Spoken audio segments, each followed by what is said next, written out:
So Nine Inch Nails just made a secret second score to Tron Ares, a la Pink Floyd's Dark Side of the Moon, Wizard of Oz, and it's brilliant. Let me sum up. No, there is too much. Let me explain. Hear me out. Trust me, it's worth it. So Nine Inch Nails just surprise dropped the remix album to Tron Ares, which, some of us were expecting. There was a remix album to Tron Legacy. But what I wasn't expecting was for Nine Inch Nails to also be dropping not just a remix album, but literally a remix score to go with the film. So here's how it went down. My son, Flynn, named from Tron Legacy, I could go on and on about how I've been a Tron fan for my entire life, literally, or I could go on and on about how I've been a Nine Inch Nails fan since their first album came out, literally. So I'm like the biggest fan of both. So the fact that I discovered this makes me very happy, because I might be the only person on the entire planet right now who's experienced this, and I'm trying to get the word out. So check it. You may or may not be familiar with Dark Side of the Rainbow. Back in the 70s, Pink Floyd had an album, Dark Side of the Moon, and then someone went, oh my gosh, this syncs perfectly with Wizard of Oz if you started on the third roar of the lion at the MGM logo, and blah, blah, blah, blah, blah, blah, blah. I tried that a few years ago, actually. It's pretty cool. In some parts, it syncs up really well, and it's crazy. But for the most part, it seems to be not really intended to sync up, and mostly a coincidence. Which it is. As Pink Floyd has since stated, that's a coincidence, there's no intent, we didn't sync that up, blah, blah, blah. Anyway, so this album comes out, my son says, hey, they just dropped the remix album. I'm like, oh, sweet. So I immediately check it out. And the first thing I notice is that there's tracks, like the title tracks aren't there's a lot that aren't on the original soundtrack. And so that's the big headline. Everyone's just, oh, look at this. There's unreleased tracks. And I'm like, okay, but why? And why are they called that? What's with these titles? Blah, blah, blah, blah, blah. So I listened to the album, and the first thing I noticed when I listened to the album, because I assumed that those bonus tracks were, because there's a few songs in the film that aren't on the original soundtrack, and I was expecting those to be on here. And then the others, I was like, well, maybe they were either just unused ideas, which Trent has plenty of, or maybe scenes that ended up deleted, blah, blah, blah. So I started listening to it, and the first song on this new album, Divergence, I can't believe how brilliant they are. The first song is the first song of the movie. It's literally the opening of the movie, like the second the movie starts, the second you see the Disney castle, which isn't on the original soundtrack. And I'm like, oh, okay. But it's the only song on this remix album that's in the movie, but not on the original soundtrack. And I found that very curious. So I'm listening to the soundtrack and I'm noticing how many songs are melding different things, how many songs randomly change or randomly throw in weird stuff. I noticed the particular order that the songs were in on the album seemed curious. It's not like a standard remix album where it's the exact same order as the album. Here's your songs. Each song gets a remix. No, some of them are remix. Some of them were new songs, blah, blah, blah. So I'm listening to the album and I'm like, I kind of want to watch something, while I'm listening to this. What should I put on the TV? And I thought, well, I'll just put on Tron Ares. I'll go on Disney Plus, and we'll all show Disney Plus that because this album came out and we're all excited, boom, their viewership for Tron Ares went through the roof. Wouldn't that be nice? So I'm watching it, and I'm already like halfway through this album when I start the movie. And then I got the idea, this starts with the beginning of the movie. I wonder if I started listening to this album at the very beginning of the movie, I wonder if it would, how it would sync up, if it would sync up at all. I wonder what that would be like. That'd be an interesting experiment, right? It's not like they intentionally intended that. Right? So I did that. I started the new remix album, Divergence, and Tron Ares at the exact same moment.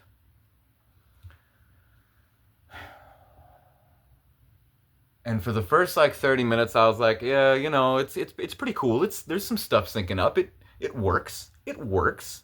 But I was in the mindset of Wizard of Oz, Pink Floyd, of, you're full of yourself, Paul. How long could this last where it syncs up?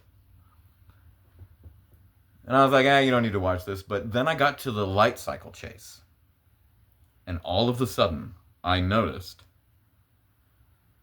wait a second, this is syncing up perfectly like a music video. To the point where, and this is a light cycle chase. I mean, like the motorcycle goes by, and then 2 light cycles go by, and literally the music is going, doo, doo, doo. And I was like, okay, this is a crazy coincidence. So I kept going. And then it dawned on me, oh, wait, this 20 songs on this album, this new remix album, is shorter than this movie. So I guess I'll just listen to the album and then that'll be that. But as things started syncing up perfectly, I started to suspect that this could maybe be intentional. And it kept getting better and crazier because you'd be watching the movie and going, well, from what I'm hearing and what's left in this song and what song is coming next, there's no way that the moment I'm about to see that's a big moment is suddenly going to have this dramatic music shift, and then what do you know? So I realized, oh wait, Wizard of Oz and Pink Floyd was the same thing. That album was a lot shorter than the movie. And you were supposed to, once the album was over, immediately start it over. The funny thing is the Pink Floyd Wizard of Oz thing, as cool as it is, isn't real. So Trent Reznor and freaking Atticus Ross and whoever the hell else is responsible for this, thank you. They did do it on purpose, okay? This is real. So I keep going. And then I get to the point where you have to start, once the 20 songs are over. I pause the movie real quick. And then I started over the album and, pressed play on them both again real quick. And what do you know? The songs that were kind of syncing in the beginning were perfectly aligning for the rest of the movie. Like the third act is insane. The things they do with the music. And some of the songs, when I listened to it the first time, I'm like, this is an interesting choice of a song. Next thing I know, I'm watching that slow piano song, and it's the most beautiful. I had tears. I couldn't believe what I was witnessing, how miraculous and it's insanely genius what they've pulled off here. I'm telling you. And it's beautiful. Even the climactic action sequence at first, because some songs would start in the middle of a scene and you're like, oh, I don't know if this, and it's like, nope. Trust me, we're timing something upcoming perfectly.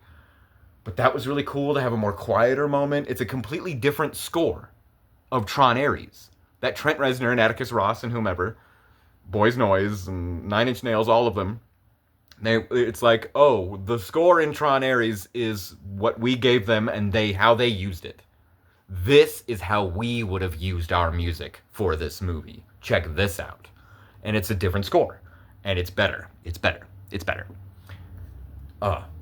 So, all the way down to the climactic fight, where every hit was hitting the beats with the music, all the way down to the end of the film and the end credits, all the way down to the mid-credit scene. There's a crazy song on this album, and I'm just like, wow, that's an interesting choice. But then what do you know? It lines up perfectly with the mid-credit scene.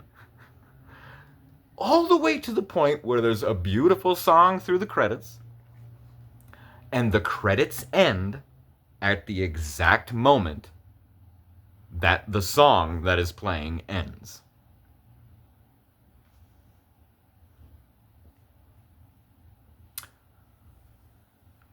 And it gets better. This is a real thing. I don't know what to call it yet. Tron Inch Nails? I mean, Tron Ares, the Divergence project. It's what they did,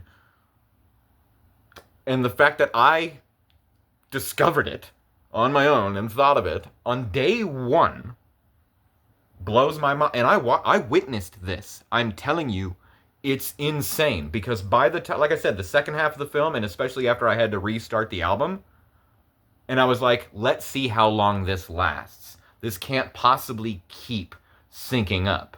And then it just kept syncing up even better. It's insane.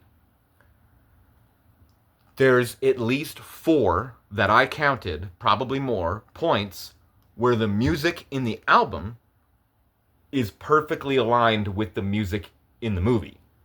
Kind of like riff tracks, where it's letting you know, yep, you're in sync, we're all good. And also, especially letting us know, yes, this was 1000% intentional. We just made a new score to the movie, and all you gotta do is listen to this and watch it. So, those track songs and their titles, the new ones, it's like, why is this called that? Where is it coming from? Is that like a deleted scene that means this and that? And then the next thing you know, they make perfect sense when you're watching the movie while listening to it. For example, and these are not all of them, when the song Forked Reality, this is the one that's not one of the original songs, but it's still, there was a couple others that stood out. But anyway, these are the ones that stood out on this one viewing. Forked Reality is the song that's playing when, it's a remix, when, obviously, but when Ares is leaving the real world and going into Flynn's world, and it's literally forking reality. God Mode, I was like, God Mode, that's an interesting name for a song. God Mode is playing when he gets the permanence code and essentially achieves God Mode. A Framework, I'm like, a framework, that's an interesting title for a song. It's playing during the credits. Get it? The credits, it's the framework.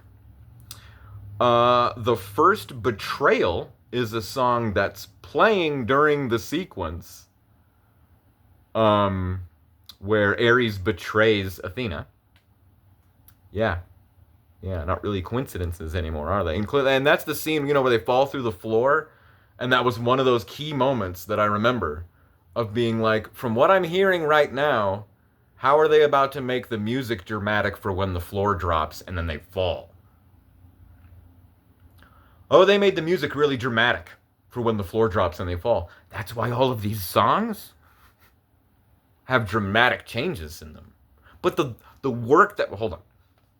And the song Terminal is the song that's playing when they're having the conversation in the car about Eve's sister, who died of terminal cancer. And it continues playing as they enter the building that has the giant entrance and security, much like an airport terminal. So as I was saying, there was no coincidence. By the time I got to the end of the viewing, it was without a doubt. This is an intentional thing that they did that's effing genius. You have to experience it. What they would have to orchestrate to have a specific runtime, a specific number of songs, in a very specific order, with each song not only being a specific length, but having to have certain cues. I'm telling you, the way the movie was cutting, the way certain things were falling into place as you visually saw it, was as if they intentionally cut the movie a certain way, knowing that they were going to do this later or something, like with a rhythm. I don't know, but it's insane. Whether they were planning it all along or they came up with this after the fact, I needed this on record. Because 30 years from now, when they're talking about this, like that Pink Floyd freaking Wizard of Oz thing, and people are going to be like, that's an urban legend. Yeah, that was an urban legend. It's cool, but it was an urban legend. This is real. This is something that men came up with in their brains and executed brilliantly and perfectly. And it blows my freaking mind. So do yourself a favor. You get your Tron Divergence album in its original intended official order, track order. It's 20 songs. You press play on the album at the exact same moment you press play on Tron Ares. As soon as that 20th song is over, you press pause on that movie and you go back to the beginning of the album and then you press play on both of them again. And it will blow your freaking mind. And go ahead and do it all the way through the end of the credits and you'll go, wow, this is not an accident. Okay? And I think people should be talking about this. I saw it.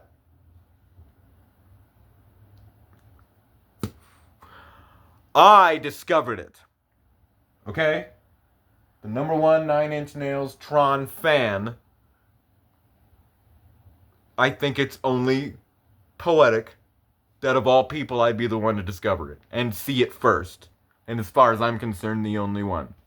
So, hit me up. I'd say tell me if I'm wrong, but I know I'm not. And anybody who watches it is going to go, wow, dude, that was insane. So, you're welcome. No one is ever going to know how much of a genius I am unless you see for yourself.